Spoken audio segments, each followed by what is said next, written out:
just this huge mushroom cloud, and people are kind of panicking. He survived a terrorist attack 15 years ago, and that Ames chiropractor doesn't want his fallen friends forgotten. It was 15 years ago this weekend, terrorists bombed the Khobar Towers in Saudi Arabia. 19 Americans died.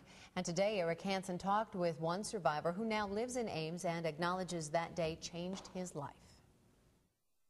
80 Americans are hospitalized, more than 200 others. 5 years before the World Trade Center, there was the Khobar Towers, an explosion in Saudi Arabia that killed 19 Americans, left a building looking like this. And then boom, I'm flying across the room.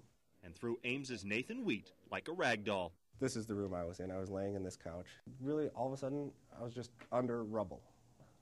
There's a huge, loud noise, and then rubble was, I mean, I thought the ceiling caved in on me. The bomb tore the front off the 8-story Khobar Tower. Terrorists had struck. The Air Force security officer with a broken back started rescuing victims. There's people covered in blood in the mushroom cloud, and I'm like, what happened? And they're like, we're under attack, we're under attack. 15 years later, Khobars fall into the back of America's memory, but it's still fresh to the man who earned a Purple Heart that day. 19 people died, and I don't want them to be forgotten about, plus the hundreds that were injured. It helped when Osama bin Laden, the man linked to the attack, was taken out. I hate to say it, I was happy.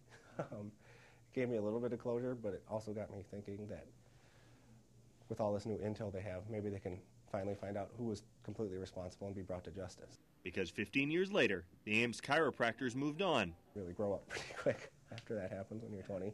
But wants justice for his friends who weren't as fortunate. Eric Hansen, News Channel 8, Iowa's news leader.